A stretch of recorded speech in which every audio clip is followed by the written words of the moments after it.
Hi സുഹൃത്തുക്കളെ, ഇന്നത്തെ യാത്ര പോർബന്ദറിലേക്കാണ്. ഗാന്ധിജിയുടെ ജന്മസ്ഥലം. ഈ കടലോര ഗ്രാമമായ ഇന്ന് ചെറിയ ടൗണായി മാറിയിരിക്കുന്ന, പട്ടണമായി മാറിയിരിക്കുന്ന പോർബന്ദറിലേക്കാണ്. ഒരു സൈഡ് പോർബന്ദർ കടലോരമാണ്.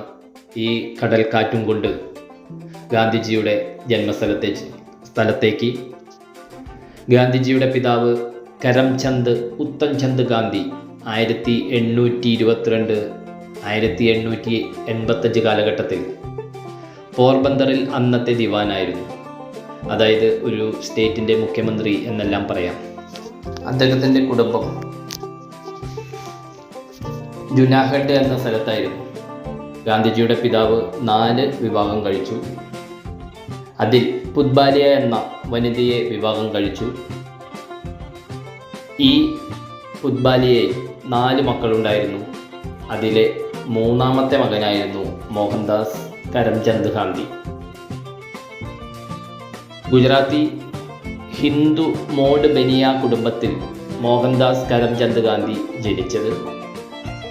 9ാം വയസ്സിൽ രാജ്കോട്ടിൽ സ്കൂൾ വിദ്യാഭ്യാസം ആരംഭിച്ചു. 11ാം വയസ്സ് രാജ്കോട്ടിലെ ആൽഫ്രഡ് ഹൈസ്കൂളിൽ ചേർന്ന് വിദ്യാഭ്യാസം തുടർന്നു.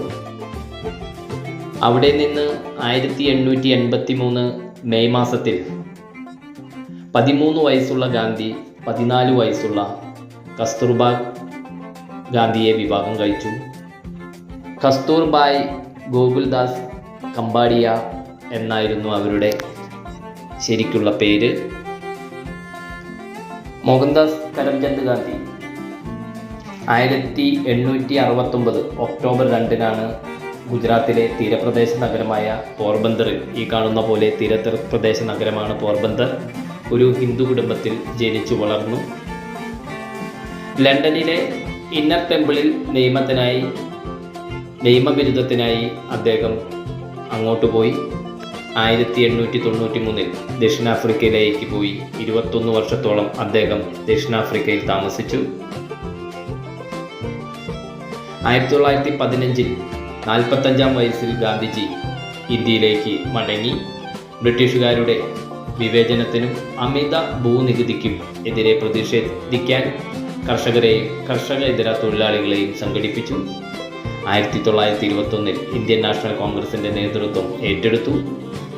ദാരിദ്ര്യം ലഘൂകരിക്കുന്നതിനും സ്ത്രീകളുടെ അവകാശങ്ങൾ വിപുലീകരിക്കുന്നതിനും മതപരവും വംശീയവുമായ ബന്ധങ്ങൾ, സൗഹൃദങ്ങൾ കെട്ടിപ്പടുക്കുവാനും തൊട്ടുകൂടായ്മ അവസാനിപ്പിക്കാനും ഇന്ത്യക്ക് സ്വാതന്ത്ര്യം നേടിത്തരുന്നതിനും സ്വയംഭരണം നേടുന്നതിനുമായി രാജ്യവ്യാപകമായ പ്രചരണങ്ങളും സമരങ്ങളും നടത്തി.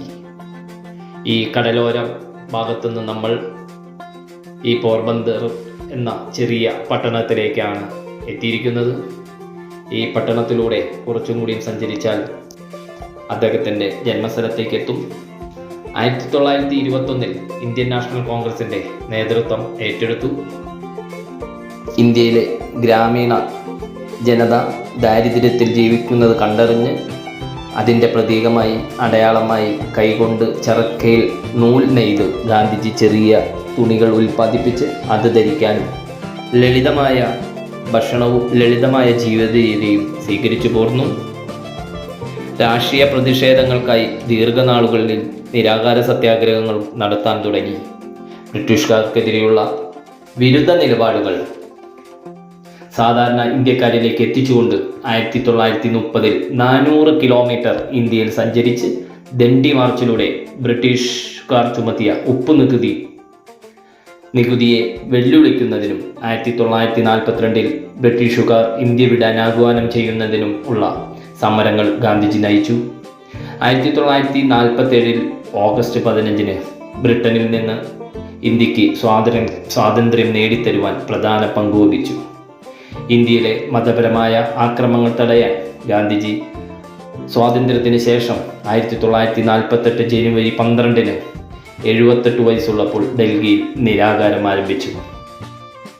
പാകിസ്ഥാൻ്റെയും ഇന്ത്യൻ മുസ്ലിമുകളുടെയും സംരക്ഷണത്തിൽ ഗാന്ധിജി പ്രത്യേകം താല്പര്യം കാണിച്ചു, ദൃഢനിശ്ചയം ചെയ്തു എന്ന വിശ്വാസത്തിൽ ഇന്ത്യയിലെ ചില സംഘടനകൾക്ക് അദ്ദേഹത്തോട് എതിർപ്പുണ്ടായി, അദ്ദേഹത്തിനെതിരെ പ്രചാരണങ്ങളുണ്ടായി.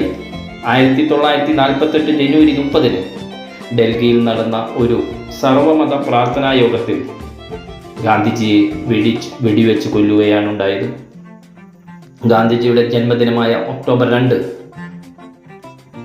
ഇന്ത്യയിൽ ഗാന്ധി ജയന്തി ദേശീയ അവധി ദിനമായും ലോകമെമ്പാടും അന്താരാഷ്ട്ര അഹിംസ ദിനമായും ആഘോഷിക്കപ്പെടുന്നു. ഗാന്ധിജിയെ ഇന്ത്യയുടെ രാഷ്ട്രപിതാവായി കണക്കാക്കപ്പെടുന്നു. ബാപ്പു എന്നും വിളിച്ചു പോരുന്നു. ഇതാണ് ആ ജന്മസ്ഥലം. നമ്മൾ അങ്ങോട്ടാണ് എത്തിയിരിക്കുന്നത്. ഇവിടെ എഴുതി വച്ചിട്ടുണ്ട് ബർത്ത് പ്ലേസ് ഓഫ് മഹാത്മാഗാന്ധി. ഇത് അവരുടെ ചെറിയ റൂമെല്ലാം അടങ്ങിയിരിക്കുന്ന, അതുപോലെ തന്നെ ഗാന്ധിജിയും കുടുംബവും താമസിച്ചിരുന്ന, ഗാന്ധിജിയുടെ അച്ഛൻ താമസിച്ചിരുന്ന ഒരു ചെറിയ പ്രദേശമാണ്. അതിൻ്റെ ഉള്ളിലേക്ക് നമുക്ക് ക്യാമറ പ്രവേശനമില്ല. ഇത് ഗാന്ധിജിയുടെ വിവിധ ഫോട്ടോകളെല്ലാം ആലേഖനം ചെയ്തിരിക്കുന്നു. ഇതെല്ലാം കണ്ട് ഇതിൻ്റെ മുകളിൽ നിലയിൽ ഒരു മ്യൂസിയം പോലെയുണ്ട്. അങ്ങോട്ടും ക്യാമറ അനുവദനീയമല്ല. ഈ താഴത്തെ നിലയിൽ മാത്രമാണ് നമുക്ക് ക്യാമറയിൽ കൊണ്ട് സഞ്ചരിക്കാൻ സാധിക്കൂ. ഇതാണ് ഗാന്ധിജി ജനിച്ച ആ വീട്. ഇത് ഗാന്ധിജി ഡൽഹിയിൽ വെടിയേറ്റ് മരിച്ച് കിടക്കുന്നതിൻ്റെ ഫോട്ടോയാണ്. ഈ മുകളിൽ നിലയിൽ അദ്ദേഹം ഉപയോഗിച്ചിരുന്ന പുസ്തകങ്ങൾ മറ്റും ഇവിടെ സൂക്ഷിച്ചിട്ടുണ്ട്. ഇവിടെ ഈ താഴത്തെല്ലാം ഇതെല്ലാം കണ്ട് ഇതിൻ്റെ രൂപരേഖകളെല്ലാം ഇവിടെ തയ്യാറാക്കിയിട്ടുണ്ട്. ഞാൻ ഈ ക്യാമറയും കൊണ്ട് എന്നിരുന്നാലും അങ്ങോട്ടൊന്ന് കടക്കാൻ ശ്രമിച്ചു. സെക്യൂരിറ്റിക്കാരൻ പറഞ്ഞു അങ്ങോട്ട് ക്യാമറയ്ക്ക് പ്രവേശനമില്ല, അതുകൊണ്ട് ഞാൻ ക്യാമറ അങ്ങോട്ടേക്ക് കയറ്റിയില്ല.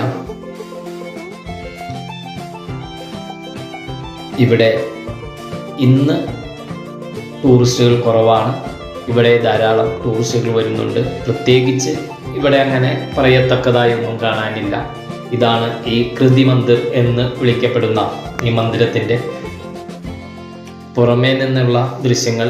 ഇതൊരു ചെറിയ ഒരു നമ്മൾ അങ്ങാടി എന്നൊക്കെ പറയുന്ന പോലെ ഒരു ചെറിയ ഒരു വ്യാപാര കേന്ദ്രം കൂടി, ഒരു ചെറിയ ഒരു അങ്ങാടിയുള്ള ഉൾപ്പെടുന്ന ഒരു പ്രദേശം കൂടിയാണ്. ഇവിടെയൊക്കെ കൊച്ചു കൊച്ചു കടകളും മറ്റുമുണ്ട്.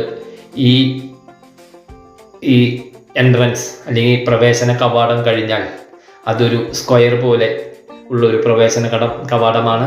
ആ സ്ക്വയറിന് ചുറ്റും ചെറിയ ചെറിയ വ്യാപാര സ്ഥാപനങ്ങളെല്ലാം ഞാനുമുണ്ട്. ആ പ്രവേശന കവാടം കടന്ന് അവിടേക്കൊന്ന് എന്താണ് അവിടെ എന്നുള്ള ആകാംക്ഷയോടെ അവിടെയൊക്കെ ഒന്ന് നോക്കി.